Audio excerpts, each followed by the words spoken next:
अस्सलाम वालेकुम to everyone, you are watching मेरी कामयाबी चैनल। हम पेश खिदमत हैं रमज़ान स्पेशल टॉक शो के साथ।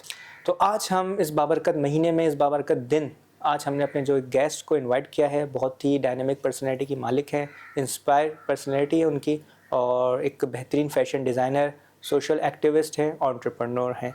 जानना चाहेंगे उनकी अनटोल्ड स्टोरी। सो करते हैं अपना शो का आगाज़। अस्सलाम वालेकुम। वालेकुम अस्सलाम। कैसे मिजाज हैं आपके? अल्हम्दुलिल्लाह बिल्कुल ठीक। और रमज़ान की रूटीन के हवाले से आप बताएं किस तरह जारी है रमज़ान, और जैसे आज जुम्मे का दिन है तो क्या मसरूफियात हैं आप? सबसे पहले तो मैं बहुत शुक्र अदा करूँगी कि परवरदिगार ने इतने बेहतरीन महीने से, इतनी नेमतों से हमें नवाजा है, और इसमें जितनी भी इबादत की जाएँ वो कम है हमारे लिए। और बिल्कुल ही हमारे लिए बख्शिश का मतलब ज़रिया है एक तरह से। रमज़ान है, इसमें रोज़े हैं, दुआएं हैं। तो होता यही है कि ज़ाहिर है सबकी एक अपनी रूटीन होती है। रमज़ान में बहुत ज़्यादा टफ होता है कि हर चीज़ आपकी कंप्लीट हो, घर भी डिस्टर्ब ना हो। ज़ाहिर है घर फर्स्ट प्रायोरिटी है।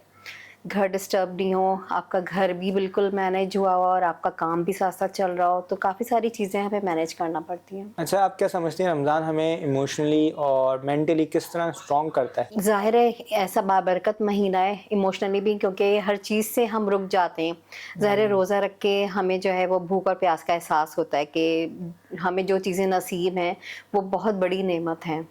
और ज़ाहिर हम उनके लिए रुकते हैं, इबादत करते हैं, तो अंदर ज़ाहिर है हमारे अंदर और ज़्यादा रूहानियत पैदा हो जाती है, तो हम अच्छाई की तरफ ही जा रहे होते हैं। अच्छा, वर्क बैलेंस आप किस तरह मेंटेन करती हैं? ज़ाहिर सी बात है आपकी और दीगर मसरूफियात हैं, तो हम किस तरह अपना वर्क को बैलेंस करें रमज़ान से रिलेटेड? देखिए, सबसे पहले तो हमें अपना स्केड्यूल बनाना पड़ता है। कोई भी हो, मैं भी होती हूँ, तो एक स्केड्यूल होता है कि उसके हिसाब से आपका घर डिस्टर्ब नहीं हो, आपका काम, आपकी मीटिंग्स हैं। और ज़ाहिर है रमज़ान के महीने में आपको पता है कि हर एक को शौक होता है, ख़ास तौर पे बच्चों को, कि मतलब हर चीज़ उनको मिले जो भी उनकी पसंद की है। मेरी भी यही कोशिश होती है कि सारी चीज़ें, जैसे अब आजकल तो ज़ाहिर है आपको मुश्किल नहीं है कि आपने बनाई, फ्रोज़न चीज़ें भी होती हैं, मगर ख़ैर मेरे पास ये चीज़ नहीं है। मैं कोशिश करती हूँ कि सारी चीज़ें घर की ही हों, फ्रेश हो। फ्रेश हों। तो ये होता है बाज़ दफ़ा ज़ाहिर है आप बना के फ्रीज़ कर रहे होते हैं ताकि आपको इबादत का भी मौका मिले। ऐसे। अब ये नहीं है, क्योंकि अब इतनी ज़्यादा मसरूफ़ ज़िंदगी है कि आप सोचें कि हम ऐन-ऐन वक़्त पे हर चीज़ करेंगे, नहीं। हमें पहले ही से सारी चीज़ें मैनेज करना पड़ती हैं कि वो सहरी के लिए भी, इफ्तार के लिए भी सब बना हुआ हो, फ्रीज़ हुआ हुआ हो। और ज़ाहिर ऑब्वियसली खाना वगैरह तो आपको उसी वक़्त पकाना होता है। बस ये कि ख़्याल रखना पड़ता है हर एक की पसंद का। बिल्कुल ऐसे ही है, और रमज़ान का जो महीना है उसमें एक रौनक और एक अलग ही रूहानियत होती है। बेशक, बेशक। सहरी का टाइम और इफ्तारी का टाइम हो। बिल्कुल। अच्छा, मुझे आप ये बताएंगे आपकी जो फैशन डिज़ाइनिंग का करियर है उसका आगाज़ किस तरह हुआ? फैशन डिज़ाइनिंग का बस ये है कि मुझे शौक था अपनी स्कूल लाइफ से। जैसे मैं स्केचिंग करती थी और डिफरेंट डिफरेंट जो है मैं कॉम्बिनेशन बनाती रहती थी वाया कलर, जैसे पेंटिंग कर ली, उसका भी शौक था काफ़ी। और तो बस उसी चीज़ को लेके मैं आगे बढ़ती गई। मुझे याद है कि मैं ग्रेड 9th में थी, तो मैंने फ़र्स्ट टाइम जो है वो 2 ड्रेसेस जो थे वो डिज़ाइन किए थे। अच्छा। और ऐसे ही मैंने, जैसे कहीं एग्जीबिशन हो रहा था तो मैंने वहाँ वो ड्रेसेस चाह के उस पे मैं ऑर्डर्स लूँ, अपनी फ्रेंड के साथ ही, मतलब उनका था, तो वो बड़े पसंद किए गए। तो बस ये है कि मेरा शौक़ बढ़ता चला गया, कॉलेज लाइफ में भी किया फिर, और शादी के बाद भी फिर वो चीज़ें ज़ाहिर है फिर बढ़ती ही चली गई माशाल्लाह से, अच्छा, शौक़ भी आपकी पूरा जो होता गया। फैशन डिज़ाइनिंग है इसमें एम्ब्रॉयडरी और डिज़ाइनिंग किस डिटेल टाइप होती है? मेरे पास जो है वो सबसे ज़्यादा जो है वो bridal, party wear and bridal पे मेरा बहुत ज़्यादा फोकस है। और ऑब्वियसली डेली वेयर पे भी, कि आपको रोज़ाना में किस तरह की ड्रेसिंग करनी चाहिए, कपड़े किस तरह के हों। और ख़ास तौर पे जैसे ये ब्राइड्स के होते हैं, मेहंदी है, एंगेजमेंट्स है, तो मुझे होता है कि कलर कॉम्बिनेशन और काम बहुत अच्छा होना चाहिए, नफीस। तो होता ये है कि हैंड एम्ब्रॉयडरी मेरे पास है सारी, हैंड वर्क है पूरा डिटेल में, उसके साथ किस तरह के कलर्स रखने हैं, किस तरह का कोहरा, बहुत सारी चीज़ें होती हैं, उसमें नंबर्स होते हैं। और किस तरह का आपको मटेरियल यूज़ करना है, थ्रेड कैसा हो, और किस वक्त में क्या फ़ैशन चल रहा है, ग्लिटरी है या मैट है, क्या चीज़ करना है, आपको वो सारी चीज़ें डिटेल में देखना पड़ती हैं, पूरे स्केच करना पड़ता है, फिर उसी हिसाब से कलर्स आप रखते चले जाएं। अच्छा, कलर्स और कपड़ों का भी पर्सनैलिटी के ऊपर काफ़ी इम्पैक्ट होता है। बहुत। तो आप क्या समझती हैं कौन से ऐसे ब्राइट कलर हैं जिसे हमें यूज़ करना चाहिए ताकि हमारी जो पर्सनैलिटी है वो इन्हेंस हो सके?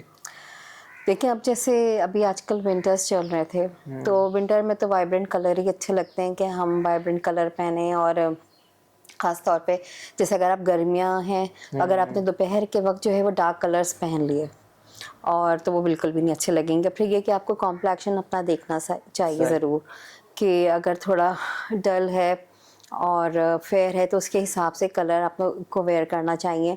और मौसम के हिसाब से भी, मौसम से बहुत फ़र्क पड़ता है कि ज़ाहिर अपने दोपहर के वक्त अगर गर्मियों में आप डार्क कलर्स पहन लें तो वो बिल्कुल नहीं अच्छा लगेगा। पेस्टल कलर पहने, कोई हल्के हल्के कपड़े हों और लाइट एम्ब्रॉयडरी हो।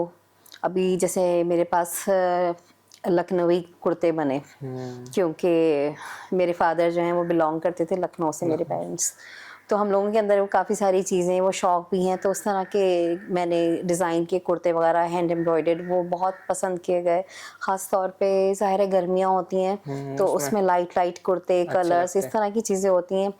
और ब्राइड्स हों तो ज़ाहिर अब डिपेंड करता है कि डे टाइम का इवेंट है या रात का है। अब जैसे रात को भी पेस्टल कलर्स चल रहे हैं, ख़ास तौर पे वलीमा, इंगेजमेंट हो या निकाह हो।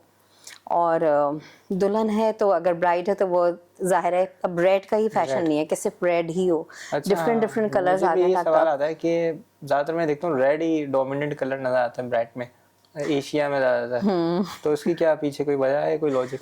बस ये है कि असल में चलता चला आ रहा है, कोई चीज़ होती है वो रिलेट कर दी जाती है कि जैसे ये बारात की दुल्हन है तो लगेगा कि अगर उसने रेड जोड़ा पहना हुआ है तो वो बारात का ही एक कॉन्सेप्ट होता है कि रेड है। मगर अब जो है वो काफ़ी सारी चीज़ें चेंज हो गई हैं। मरून है, मैजेंटा जो है वो बहुत ज़्यादा फैशन में है और वो लगता भी बहुत अच्छा है। उसके डिफरेंट डिफरेंट शेड्स भी हैं, dark and light.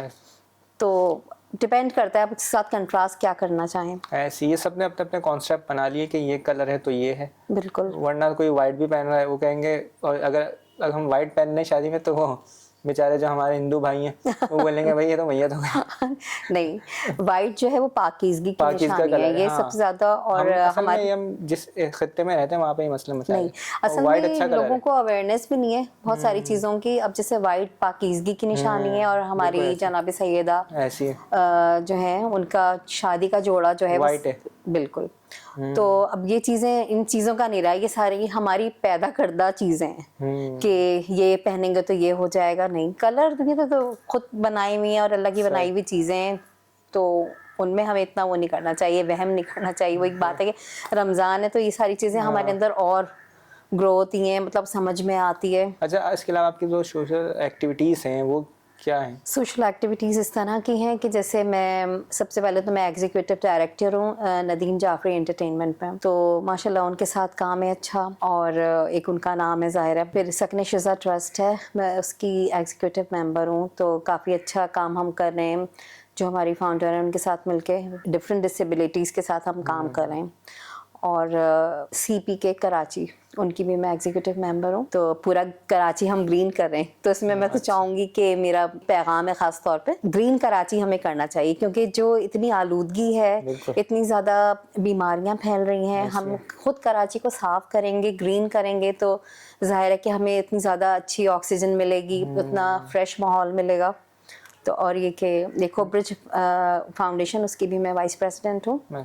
Bisht today international, उनके साथ मैं काम कर रही हूँ। तो ये कि एक्टिविटीज़ अपनी जगह हैं पूरी। ग्रीन कराची होना चाहिए और दरख्त हमें ज़्यादा से ज़्यादा लगाने चाहिए। मैं तो देखता हूँ भाई हर कोई दरख्त काटने में लगा, काट रहे हैं, ये कर रहे हैं। मैं तो उस पर कोई फ़ाइन होना चाहिए, कुछ ना कुछ ऐसा कानून बनना चाहिए कि इसके ऊपर भारी से भारी जुर्माना, जिस तरह अभी ई चालान वगैरह के सिस्टम है, इसी तरह इन पे लगाना चाहिए। बिला ज़रूरत जो है वो दरख्त काट रहे हैं, और वैसे ही आपको पता है पोल्यूशन कितनी है। और जो गर्मी है इसकी बढ़ने की वजह भी यही है कि हमारे पास ट्रीज कम है। बिल्कुल, आप देखें ना, अभी जैसे रमज़ान है, अभी तो कुछ बेहतर मौसम में रमज़ान है, वरना रमज़ान में लोग धूप में, गर्मी में, उनके लिए कोई ये नहीं है कि कोई शेल्टर हो। बिल्कुल, कोई अब दरख्त ही लगे हुए हो तो कम से कम वो ठंडक में बैठ सकें, बिल्कुल ठंडक उन्हें मिले, एक राहत का एहसास हो। और ये कि खूबसूरत लगना चाहिए हमारे सिटी को भी, कराची को भी, जिस तरह लाहौर खूबसूरत होता जा रहा है। जी बिल्कुल, जबकि कहना चाहिए कि सबसे रोशनियों का शहर है। बिल्कुल रोशनियों का शहर है, सबसे बड़ा शहर है। अच्छा, मुझे ये बताइए पाकिस्तान की जो फैशन इंडस्ट्री है उसको आप किस नज़रिए से देखती हैं, उसका क्या स्कोप है और किस लिहाज से अभी उसकी रनिंग है? देखें, हर कोई अपना ज़ाहिर नाम बना चुका है और बना ही रहा है, और इसके लिए बहुत ज़रूरत है कि फैशन इंडस्ट्री में भी जो लोग बहुत सारे बच्चे बच्चियां हैं जो वो सारी चीज़ें जो हैं वो कर नहीं पा रहे होते हैं। ज़ाहिर काफ़ी एक्सपेंसेस होते हैं, उसमें मटेरियल बहुत यूज़ होता है। तो मैं चाहती हूँ कि मतलब इस तरह के इदारों में कुछ बच्चों को ऐसे मौका दिया जाए कि जैसे स्कॉलरशिप होती है या उनकी सलाहियतों को देखते हुए उनको कुछ मौके देने चाहिए कि वो जो उनके अंदर सलाहियतें हैं वो भर के सामने आएँ, वो फैशन में आगे जाएँ। मतलब अब जो लोग जा चुके हैं, अब दूसरे लोगों को मौका देना चाहिए कि अगर उनके अंदर वो शौक़ हैं, वो चीज़ें हैं, तो वो चेंज लाएँ। क्योंकि अब काफ़ी सारी चीज़ें आजकल के मीडिया के दौर में बच्चों के ज़हन में बहुत ज़्यादा चीज़ें हैं जो वो खुद से कर रहे हैं, और उनको मौके देने चाहिए कि अगर वो पे नहीं कर सकते हैं तो उनके लिए मौके होने चाहिए कि उनको फ्री एजुकेशन मिले उसकी। तो कोई स्कॉलरशिप वगैरह का प्लान होना चाहिए। बिल्कुल। अच्छा, मुझे ये बताइएगा, मैं खुद देखा है इस तरह के फैशन शोज होते हैं या उसमें रैंप वॉक होती है, तो वो जो फैशन होता है वो आम रूटीन में तो पहनते नहीं है लोग, सही है। थोड़ा मतलब वो उन्होंने कोई ना कोई डिजाइन बना लिया, फटे हुए कपड़ों का भी डिजाइन चल रहा है, ये कौन सा फैशन है? वो होता नहीं है असल में, बस बात ये होती है कि जिस तरह के अगर वो आपको लगेगा कि बड़ा सा फ्लावर कोई पहने हुए आ रही है, वो एक्चुअली ये नहीं होता है कि वो फ्लावर पहन के ही आ रही है। वो ये होता है कि अब जैसे ये स्प्रिंग आ रहा है तो अब उसमें जो है वो फ्लोरल प्रिंट्स हैं, तो उन्होंने उस तरह का वो बना दिया है। बिल्कुल, थोड़े ऑकवर्ड फैशन आ रहे हैं। हाँ, ये हो गया। वो डिपेंड करता है कि आप अडॉप्ट करते हैं यानी चीज़ें, मगर वो बेसिकली होता है इसलिए कि वो कुछ चीज़ें के लगेगा कि वो सर पे पहना हुआ है, मगर वो होता है कि वो बेसिकली फैब्रिक यूज़ कर रहे होते हैं, मटेरियल यूज़ कर रहे होते हैं, प्रिंट्स होते हैं। मैंने एक फैशन देखा तो उसमें ये हुआ कि जो हम जीन्स है, तो ऐसा फैशन आ गया कि जीन्स उन्होंने ऊपर तक पहनी हुई। नहीं, वो असल में जैसे अब डेनिम की जैकेट्स का उस तरह का फैशन है, तो वो असल में जो ट्रेंड में होती हैं, ट्रेंडिंग बिल्कुल, तो इसलिए वो चीज़ें लग रही होती हैं, मगर उसका मकसद ये नहीं होता अब ये कि आप यहाँ तक तो नहीं पहनेंगे, ज़ाहिर है उस मटेरियल का आप कुछ भी, डेनिम की जैकेट्स हैं, शर्ट्स हैं, या फिर अब स्कर्ट्स हैं, काफ़ी सारी चीज़ें होती हैं, तो इसलिए उनको शौक इसलिए किया जा रहा होता है। अच्छा, और इसके अलावा आपकी दीगर मसरूफियात हमने डिस्कस की हैं, तो आप क्या समझती हैं पाकिस्तान में जो फैशन है वो किस लिहाज से परवान चढ़ रहा है और उसका आने वाला क्या स्कोप होगा? देखिए, पूरी दुनिया में मुझे लगता है कि सॉरी मैं आपकी बात काट रहा हूँ। अभी जो रिसेंटली एक कोई पुराना फैशन आ गया था, वो फर्शी शलवार वगैरह, ये जो पुराने फैशन आते रहते हैं, तो किस तरह रिलेट करेंगे आप इन सब चीज़ों में? देखिए, पुराने फैशन जो थे वो सबसे ज़्यादा इन है और उनमें खूबसूरती भी है। आप देखें जो नए फैशन है तो उसमें कुछ चीज़ें जो ज़ाहिर है वही है कि वक्त के हिसाब से बच्चे, लड़के लड़कियां पसंद कर रहे होते हैं।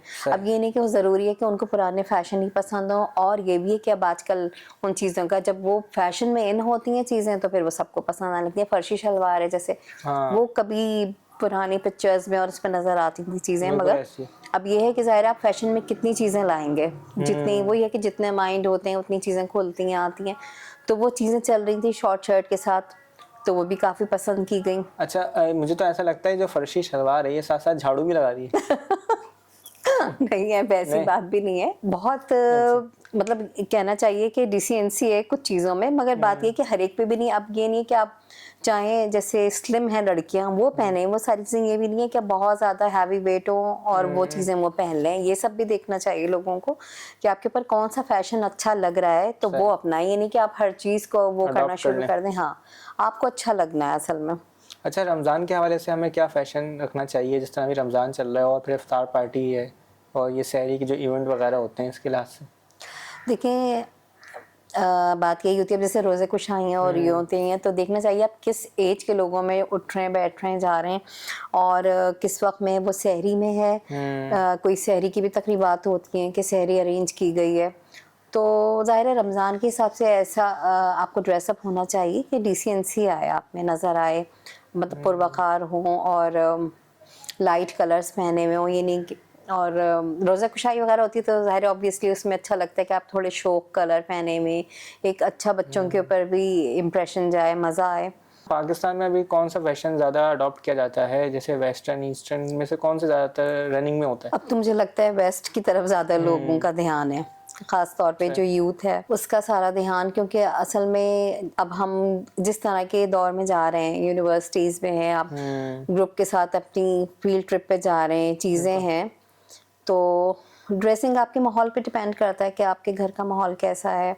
और ऐसा भी नहीं, आप ज़ाहिर है यूनिवर्सिटी में जा रहे हैं या पढ़ने जा रहे हैं तो आपको ऐसे ड्रेसअप होना चाहिए कि ना आपको खुद बुरा लगे ना आपके ऊपर तनकीद हो। मतलब ज़ाहिर है कि एजुकेशन का माहौल अलग होता है, आप किसी पार्टी में जा रहे हैं उसका वहाँ का माहौल माहौल अलग अलग है, होता है। मगर फिर भी डिपेंड करता है कि आप किस तरह के माहौल से आपका ताल्लुक़ है, आप उसी चीज़ को अपनाएं। ज़बरदस्ती नहीं कि अच्छी नहीं लग रही हैं चीज़ें, मगर आप उसको ज़रूर करें। अच्छा, मुझे ये बताइए कौन सा ऐसा फैशन का ट्रेंड है जो हमेशा कायम रहे, यानी कि उसको मतलब कभी इन एंड आउट ना हो? गरारे, गरारे।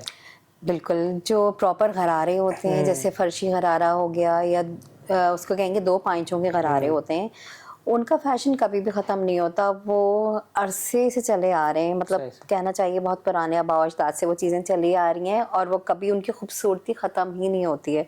एक अलग तरह का उनमें वक़ार होता है, वो खूबसूरत लगते हैं। अब जैसे अभी ईद भी आने वाली है, हाँ, ईद के हवाले से। तो अब ये है कि ये सारी चीज़ें अभी फ़ैशन में हैं कि गरारे हो गए और इसके अलावा हिजार हैं, इस तरह की चीज़ें वो खूबसूरत भी लगते हैं। और ख़ास मौक़ों पे जो है ना ऐसी चीज़ें होनी ही चाहिए कि आपको अपनी सक़ाफ़त नज़र आनी चाहिए आपकी ड्रेसिंग में, कि आप कहाँ से बिलॉन्ग करते हैं। तो ये ख़ास मौक़ों पे ईद बक़रीद है, तो इसमें आपको अपने यही कपड़े ज़रूर पहनना चाहिए उस तरह अच्छा, के। ये एक और सवाल मेरे पास है कि गरारे शरारे इतने भारी क्यों होते हैं? वो बेचारी जो दुल्हन है उसका चलना अज़ाब हो जाता है। भई असल में गरारे और शरारे जो हैं उनमें कपड़ा बहुत ज़्यादा यूज़ होता है। वो और फिर एम्ब्रॉयडरी वगैरह अलग है। 6 मीटर से ज़्यादा तो कपड़ा गरारों में यूज़ होता है। फिर शरारे तो जितना उसमें घेर होगा उसमें खूबसूरती उसी वो तो के पूरा लग घेर रहा के है साथ। पैंट पहना हुआ होता है। अब ये कि हैवी चल रहे हैं, अब गरारों पे इतना नहीं हो रहा, अब शर्ट्स ज़्यादा चल रही हैं कि हैवी अच्छा। शर्ट्स हों, दुपट्टे हों और गरारे लाइट वर्क के हों। मगर ज़ाहिर है खूबसूरती है, फिर एक ही स्पेशल डे होता है दुल्हन का, तो सही। उसको स्पेशल ही नज़र आना चाहिए। हाँ, क्योंकि वो इतना भारी होता है, 2 बंदे तो पकड़ के चला रहे थे। सही बात है, बिल्कुल। ऐसा लगा कि वो प्राइम मिनिस्टर आ रहे हैं। भई प्राइम मिनिस्टर से भी ज़्यादा अहमियत होती है दुल्हन की। एक बात होती है कि स्पेशल डे है तो वो स्पेशल नज़र भी आना चाहिए। बिल्कुल ऐसी है। अच्छा, इन द एंड आप कोई मैसेज देना चाहें हमारी ऑडियंस को रमज़ान के हवाले से और फैशन के हवाले से, क्या उनको कंटिन्यू चीज़ें रखनी चाहिए? मैं यही कहूँगी कि आजकल की जो यूथ है उसको जो है वो अपने पुराने फैशंस भी नहीं भूलने चाहिए। मतलब नई चीज़ों की तरफ आ रहे हैं, ट्रेंडिंग में है बहुत सारी चीज़ें और वो हैं भी अच्छी, मगर उनको इस तरह लेके चलें कि आपकी सकाफ़त जो है वो उसका मज़ाक ना उड़े, वो खूबसूरती के साथ नज़र आए और पेशेंस के साथ अपने आप को चलाएं। क्योंकि मुझे लगता है कि आजकल पेशेंस की काफ़ी कमी है। तो बिल्कुल ऐसी। ये है कि आप वो चीज़ें आप लेके चल रहे होते हैं और आप आगे अपने आने वाली नस्लों को वो चीज़ें सिखा रहे होते हैं। तो अपनी एजुकेशन पे बहुत ज़्यादा फोकस करने की ज़रूरत है और अपने माहौल को अच्छा बनाएं, अपने फ्रेंड्स के साथ भी इस तरह के माहौल बनाएं कि आप जो कुछ कर रहे हैं वो दूसरों को सिखाएं। अगर आपके अंदर एबिलिटी है और दूसरे के अंदर नहीं और वो अफोर्ड नहीं कर सकता है, तो वो चीज़ें आप दूसरों को सिखाएं। जिन लोगों को जो ज़रूरतें हैं वो ज़रूर मुहैया करने की कोशिश करें। बिल्कुल ऐसे ही है। आपका बहुत शुक्रिया कि आपने अपना कीमती वक्त हमारे रमज़ान स्पेशल टॉक शो के लिए निकाला। It's are honour for me and for my all team. Thank you तो वेरी नाज़रीन, मच। आपका बहुत शुक्रिया कि आपने हमारा साथ दिया, हमारी वीडियोस को देखा, पसंद किया। और रमज़ान का बाबरकत महीना है, जारी और सारी है, इसकी रहमतें फ़जीलतें आपको मिलती रहें। हमारी ये दुआ है कि रमज़ान का बाबरकत महीना हम सब के लिए अच्छा साबित हो और इसके तुफ़ैल जो आने वाले महीने हैं, आने वाले साल हैं, वो भी हमारे बेहतर हो सकें। आपसे मिलते हैं फिर किसी नई एपिसोड के साथ, किसी नए मेहमान के साथ। तब तक रखिए अपना ख्याल। अल्लाह हाफ़िज़।